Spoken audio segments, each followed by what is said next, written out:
Profiter de l'histoire suivante. Sous la pression de mon futur époux, j'ai dû apposer ma signature sur un document insupportable qui portait atteinte à mes racines juste avant le grand jour. En riposte, j'ai dévoilé son contenu scandaleux à l'Assemblée, laissant tout le monde bouche bée. Le monde. D'accord, Reddit, j'ai besoin de me soulager. J'ai 28 ans, femme, je suis dentiste. J'ai rencontré ce gars, Jen, 28 ans, sur une application de rencontre. Nous sommes sortis ensemble quelques fois et j'ai rapidement commencé à voir des choses qui ne me plaisaient pas. Le premier rendez-vous était dans un bar très branché. Jen a commandé beaucoup de boissons chères pour lui et ses amis, et il a tout mis sur sa propre note sans me demander si je voulais quelque chose de spécifique. J'ai juste pris de l'eau et il a fait un commentaire à ce sujet. Il a dit « Ne t'inquiète pas, j'aime une fille qui connaît ses limites. » C'est mignon. Il m'a fait un clin d'œil, mais je n'ai pas eu l'impression qu'il était gentil. J'avais l'impression qu'il me regardait de haut. Le deuxième rendez-vous était dans une boîte de nuit bruyante. Jen a passé la plupart de la soirée à parler à d'autres femmes. Pendant que je cherchais des boissons pour nous, il flirtait très ouvertement avec une femme blonde en robe moulante. Quand je suis revenue, il ne m'a même pas remarqué pendant plusieurs minutes. Il m'a finalement vue, a attrapé sa boisson et n'a même pas dit merci. Je lui ai dit que je me sentais mal à l'aise et il m'a dit que je devais me détendre et apprendre à m'amuser un peu. Le troisième rendez-vous était un dîner dans un restaurant ordinaire. Il a passé tout le temps à parler de l'argent de sa famille et de ses projets d'avenir avec leur entreprise. Il ne m'a pas beaucoup parlé de mon travail ou de ma vie.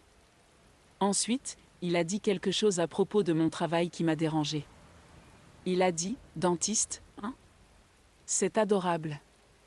Ma mère a toujours voulu que j'épouse un médecin, mais je suppose qu'un dentiste est assez proche. Elle sera ravie. » J'ai réalisé que nous étions très différents.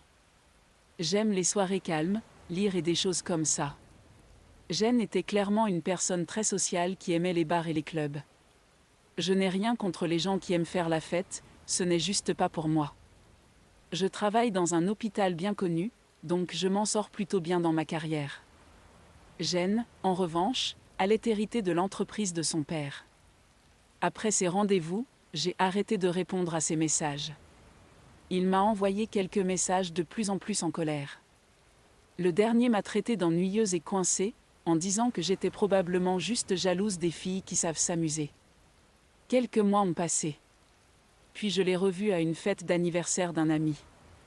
C'était dans un lounge calme et chic, plus mon genre d'endroit. Au début, Jen m'a juste regardé de loin avec un petit sourire. Mais ensuite, il est venu s'excuser pour ses messages. Il a mis ça sur le compte d'une mauvaise journée et d'avoir trop bu de tequila. Il était très charmant, me prêtant beaucoup d'attention, faisant même semblant de se souvenir des choses que je lui avais dites sur mon travail lors de notre premier rendez-vous. Mais il s'est trompé sur certains détails. Nous avons passé toute la soirée ensemble. Nous sommes partis ensemble, mais seulement en tant qu'amis. Peu de temps après, il m'a proposé de sortir à nouveau. Il a suggéré un dîner tranquille dans un bon restaurant réputé pour sa cuisine et ses vins. Il semblait vraiment essayer de faire quelque chose qui me plairait. Il a dit « Je veux me faire pardonner. Je sais que j'ai merdé avant. » J'ai décidé de lui donner une vraie chance. Les choses se sont rapidement intensifiées. Jen a commencé à faire de grandes choses romantiques, me faisant des cadeaux coûteux et m'emmenant en week-end. C'était impressionnant au début, mais cela a commencé à devenir un peu trop. Il m'a acheté un sac à main de designer que je n'aurais jamais choisi. Il a dit « Chaque femme mérite un peu de luxe. » Nous sommes des personnes très différentes. Il n'arrêtait pas de plaisanter sur le fait que je me couche tôt et que j'aime rester à la maison, disant que j'avais des habitudes de vieille dame. Il me taquinait en disant « Tu vas te transformer en citrouille si tu sors après 22 heures. » Cendrillon, on s'est dit qu'on s'aimait. 1 an après le début de notre relation, nous avons emménagé ensemble. Il a choisi l'appartement, une tour de standing dans un quartier branché. Je voulais quelque chose de plus calme et plus proche de mon travail, mais il a balayé mes préoccupations d'un revers de main. Il a dit « Allez, chérie, tu adoreras les vues. Et les équipements sont fous. » En vivant avec lui, j'ai vu ce que sa vie quotidienne était ainsi. Il passait ses journées à jouer à des jeux vidéo. Il allait parfois à la salle de sport. Et il faisait la fête chaque week-end dans les bars et les boîtes de nuit. Il rentrait très tard à la maison, me réveillant souvent. Une fois, il a ramené un groupe d'amis bruyants à l'appartement à 3 heures du matin, alors qu'il savait que je devais me lever tôt pour travailler. Sa situation professionnelle était intéressante. Il se rendait au bureau de la société de son père 2 fois par semaine, mais seulement s'il en avait envie. Il était censé travailler depuis la maison le reste de la semaine, mais il ne le faisait parfois même pas. L'entreprise appartenait à son père, et personne ne pouvait dire à Jean quoi faire. Il était évident qu'il n'avait le poste que parce qu'il était le fils du propriétaire. Il en était fier, d'ailleurs. Il se vantait à ses amis d'avoir la belle vie et de ne pas avoir à travailler dur. Son père travaillait toujours là-bas, mais il disait à Jean qu'il hériterait de l'entreprise un jour et qu'il avait confiance en lui. Jean a un diplôme en affaires. J'ai essayé de parler à Jean de son travail quelquefois. Il m'a dit que tant qu'il était payé, je n'avais pas à m'inquiéter de sa vie professionnelle. Il a ajouté que je ne pourrais pas comprendre les pressions d'une entreprise familiale de toute façon. Ce n'est pas comme arracher des dents, chérie. Je savais qu'il contribuait financièrement, alors j'ai décidé de ne pas argumenter avec lui. J'ai juste essayé d'ignorer toute cette étrange situation professionnelle. Un soir, je suis rentrée chez moi après un long et épuisant quart de travail à l'hôpital. Jean jouait à des jeux vidéo et l'appartement était en désordre. Je lui ai demandé s'il avait eu le temps de regarder quelques documents importants sur notre bail. Il m'a dit qu'il le ferait plus tard et que je le stressais pendant son temps libre. Il a fait un geste en direction du jeu vidéo et a dit « Tu ne peux pas voir que je suis occupé ?» C'est aussi important. Je n'ai rien dit, mais j'ai commencé à me sentir frustrée. Mes parents ont dans la cinquantaine. Je les aidais financièrement. C'était la bonne chose à faire et je le voulais. Je pouvais me le permettre. Je les aidais à épargner pour leur retraite. J'ai payé quelques-unes de leurs factures. Chaque mois, chaque fois que je le pouvais. On m'a dit que je n'en avais pas deux, mais j'ai continué à le faire. Jean et moi gardions notre argent séparé. Je ne lui ai pas parlé de l'aide à mes parents car je ne pensais pas que c'était important. Il ne m'a jamais dit comment il dépensait son argent. Il y a quelques mois, il a découvert que j'avais payé la facture d'électricité de mes parents. Mes parents étaient venus la veille et l'avaient mentionné dans la conversation. Jean était agacé pendant la visite, faisant de petits commentaires sur la chance que mes parents avaient d'avoir une fille si généreuse. Il ne cessait de remplir son verre de vin et m'ignorait lorsque j'essayais de lui parler. Plus tard ce soir-là, après le départ de mes parents, Jean en a parlé. Il a claqué une bouteille de bière sur le comptoir, ce qui m'a surpris. Il a dit que j'aurais dû en discuter avec lui au préalable. Il a dit que je lui cachais des choses et que je faisais des choses dans son dos. Il m'a dit que je devais lui demander avant d'envoyer de l'argent à mes parents. Il a dit que c'était une question de respect et que nous formions maintenant une équipe. Tu ne prends pas ce genre de décision sans m'en parler. Je n'ai pas bien réagi à cela. Nous avons eu une grosse dispute. Je lui ai dit qu'il n'avait pas le droit de contrôler mon argent. Je lui ai dit que je ne devais d'explication à personne sur la façon dont je dépensais mon argent, d'autant plus que je l'avais gagné moi-même. J'ai également fait remarquer que je ne lui avais jamais demandé comment il dépensait son argent, comme lorsqu'il payait les boissons de ses amis au bar chaque week-end. J'ai dit, au moins je ne gaspille pas mon argent dans des choses inutiles et je ne me comporte pas comme un garçon de fraternité gâté. Je lui ai dit que j'avais les moyens d'aider mes parents. Jean a dit que mon argent était désormais notre argent et qu'il avait son mot à dire sur la façon dont il était utilisé. Il a dit, ce qui est à toi est à moi, et ce qui est à moi est à moi. C'est comme ça que fonctionnent les partenariats, chérie. Nous ne nous sommes pas parlé pendant quelques jours après cette dispute. J'ai dormi sur le canapé. Je commençais à me sentir vraiment mal à l'aise. Jean s'est finalement excusé. Les excuses étaient brèves et portaient plus sur le malentendu que sur sa tentative de me contrôler. Il a dit, « Je suis désolé que nous ayons disputé. Je m'inquiète juste pour l'argent. C'est une affaire de famille. » Il m'a offert un bracelet bon marché en guise de cadeau, qui ne ressemblait à rien de ce que je porterais. J'ai ressenti le besoin d'accepter les excuses, même si j'étais toujours contrariée. Quelques semaines plus tard, j'ai suggéré que nous commencions à épargner pour un apport sur une maison. Jean a ri et a dit que nous n'avions pas à nous inquiéter de cela car ses parents nous offriraient probablement une propriété quand nous nous marierions. Il a ajouté que, de toute façon, tu ne voudrais pas vivre dans une banlieue ennuyeuse, n'est-ce pas? Tu regretterais la vie en ville. Il n'a même pas demandé mon avis. Quelques semaines après cette dispute, nous nous sommes fiancés. Jean a fait sa demande de manière très publique et ostentatoire, dans un restaurant chic avec beaucoup de ses amis présents. Il s'est agenouillé, tenant une énorme bague en diamant, et a dit « Eh bien, mon nom, vas-tu faire de moi l'homme le plus heureux du monde, ou quoi ?» J'ai eu l'impression de devoir dire oui, même si j'avais des sentiments mitigés. J'ai été très occupée avec l'organisation du mariage. J'ai un peu oublié cette dispute. Jean ne m'a pas vraiment aidé avec les préparatifs, me laissant et sa mère s'en occuper pour la plupart. Mais il critiquait nos choix, disant qu'ils étaient trop traditionnels ou pas assez élégants. Il ne voulait pas de quatuor à cordes au mariage, disant que c'était trop guindé. Il fallait un DJ qui puisse vraiment animer la fête. Il insistait pour avoir une grande sculpture Dieu, que je trouvais inutile. Le mariage était prévu 6 mois après les fiançailles. Nous avions prévu de continuer à vivre séparément jusqu'au mariage. 3 jours avant le mariage, la veille en fait, Jean est venu chez moi, où je logeais. Il s'apprêtait à s'enregistrer dans un hôtel non loin. Il m'a remis un document et m'a demandé de le signer. Il m'a dit de me dépêcher. Il avait l'air mal à l'aise et essayait de me presser. Il tapait du pied et évitait de me regarder dans les yeux. Il a dit, ce ne sont que des formalités légales, rien qui puisse tracasser ta jolie petite tête. Au début, j'ai pensé que c'était un contrat de mariage. Puis j'ai lu le document. Il contenait 3 clauses principales. 1. Après notre mariage, je ne suis pas autorisé à donner de l'argent à mes parents ou à tout autre membre de ma famille. 2. Si nous avions des enfants, ils ne pourraient pas être seuls avec mes parents avant d'avoir 18 ans. 3. Si Jean ou ses parents estimaient que c'était nécessaire, je pourrais devoir couper tout contact avec ma propre famille. Jean a dit que le contrat était une mesure nécessaire en raison de la dispute que nous avions eue auparavant concernant les factures de mes parents. Il a mentionné que son père prendrait sa retraite bientôt et qu'il recevrait plus d'argent.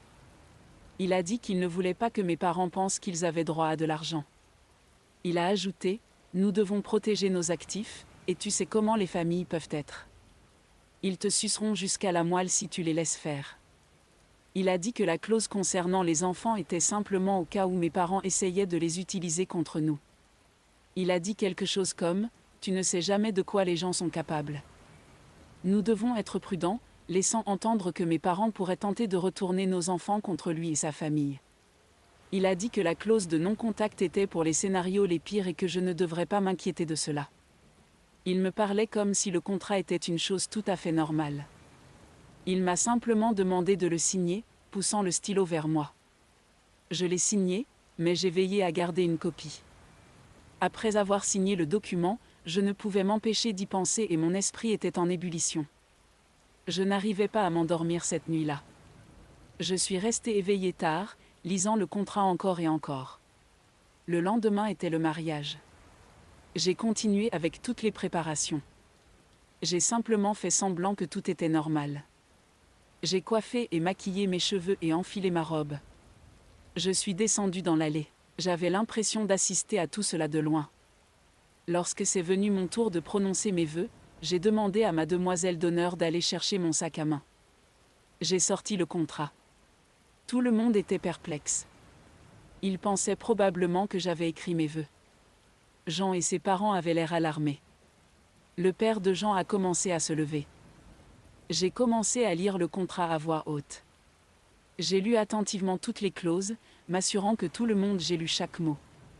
J'ai annoncé que c'était ce que Jeanne m'avait fait signer la veille au soir. Ensuite, j'ai dit que je n'étais pas amoureuse de lui. Je l'ai traité de gamin, j'ai dit, tu es égoïste, contrôlant, capricieux, et j'ai refusé de passer une minute de plus de ma vie avec toi.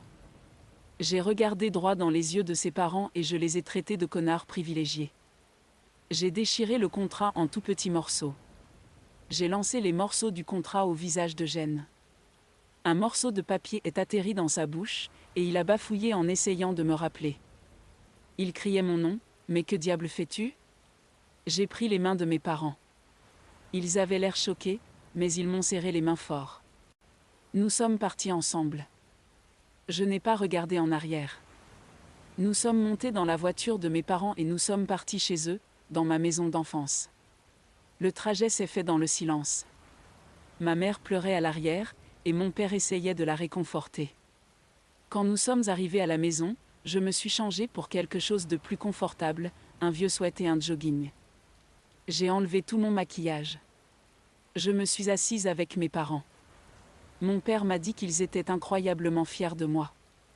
Ma mère pleurait trop pour parler clairement, mais elle hochait la tête en accord avec mon père. Elle a dit « On t'aime, ma chérie. Nous serons toujours là pour toi. » Depuis le mariage, je suis restée chez mes parents. Ce soir-là, Jen m'a appelée. Il a crié et maudit contre moi. Il m'a traitée de profiteuse et manipulatrice, et a dit que j'avais ruiné sa vie. Je m'en fichais. Je lui ai raccroché au nez.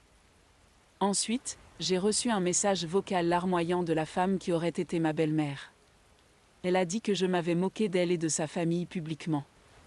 Elle a dit que le contrat avait été présenté en privé, et que j'aurais dû le rejeter en privé. Elle m'a traité d'ingrate et de sans classe, et a dit que j'avais amené la honte sur leur famille. Elle pleurait tout le temps. Alors, Reddit, étais-je vraiment celle qui avait tort ici? Update 1, je voulais donner une brève mise à jour. J'ai posté ici sur Reddit à propos de ce qui s'est passé. Je ne pense pas avoir commis d'erreur. J'ai été un peu impulsive et imprudente, mais ça n'a rien à voir avec être égoïste, cruelle ou irrespectueuse. Et honnêtement, je m'en fiche si certaines personnes ne sont pas d'accord avec moi. La plupart pensent que j'ai bien fait.